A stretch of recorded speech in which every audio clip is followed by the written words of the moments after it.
ठोकर खाय खाय खाय विधिना लकिया ले लाटे कटोकट खाय खाय खाय श्रवण कावड़ लईने फरतो श्रवण कावड़ लईने फरतो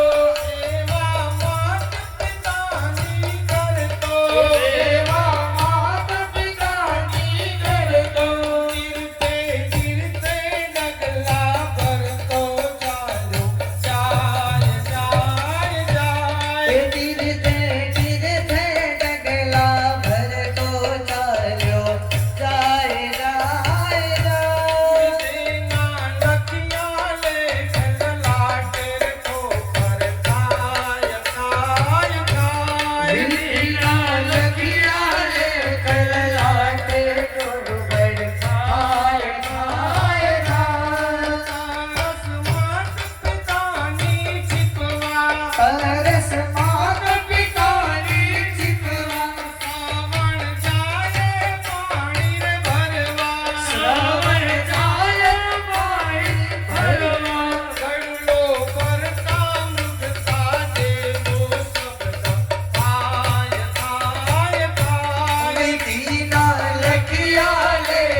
કેટલા દશરથ રાજા દૂર હતા અને કેટલો શ્રવણ ત્યાં નદીમાં એના માતા પિતાની તરસ છીપાવવા માટે એ પાણી ભરતો હતો પણ જે ગડુલો અંદર એને પાણીમાં નાખ્યો ને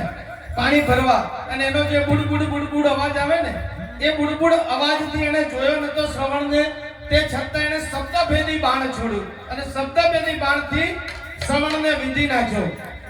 એટલે ભજનની કરુણતા તમે સમજો. દશરથ રાજા મૃગમાં આવે દશરથ રાજા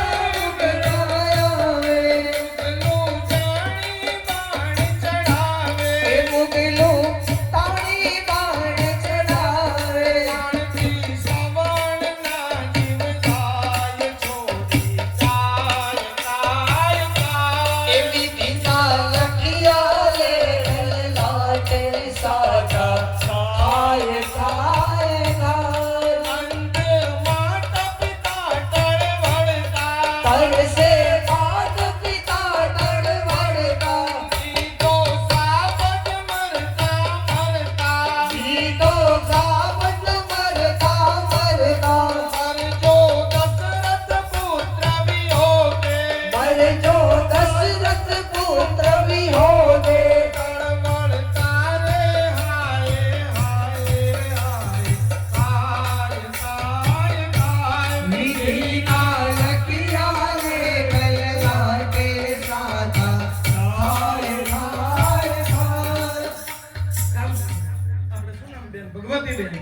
કેટલું સરસ આજે ભગવતીબેનની તાળીઓના તાળથી બજાવજો કે કાલે એને એક ટૂંકમાં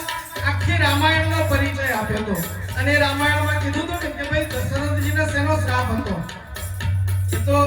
ખરેખર ભગવાનના માતાના પિતા હતા તે છતાં દશરથ રાજાના પિતા હતા ભગવાનના તે છતાં એને અંધ મા બાપના એકના એક દીકરો કે જે જાત્રા કરાવવા ગયો હતો સુરતને તો પા ગયા પણ એ તો એ મા બાપનો એકનો એક દીકરો જ હતો. એટલે દશરથ રાજાને એને શ્રાપ આપ્યો કે હું જેમ અમે મારા પુત્ર વગર અમે કેમ મૃત પામ્યા એવી રીતે જે દિવસે તમારી મૃત હાલત હશે તમે ભગવાનના બાપુજી છો અને 4 પુત્રના પિતા છો તે છતાં તમારું જ્યારે મૃત્યુ આવશે ત્યારે તમારો એક પણ પુત્ર હામે હશે નહીં.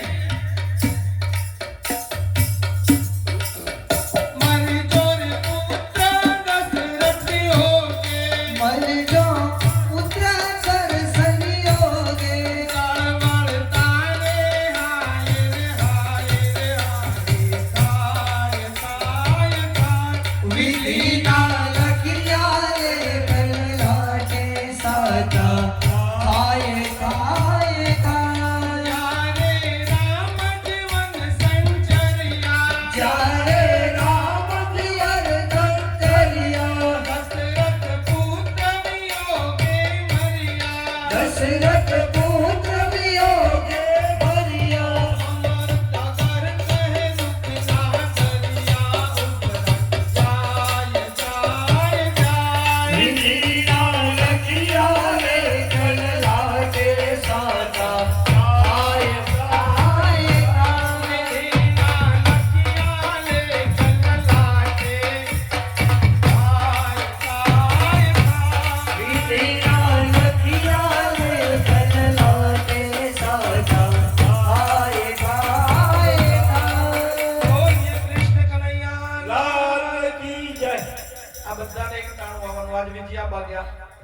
આપણે જવાનું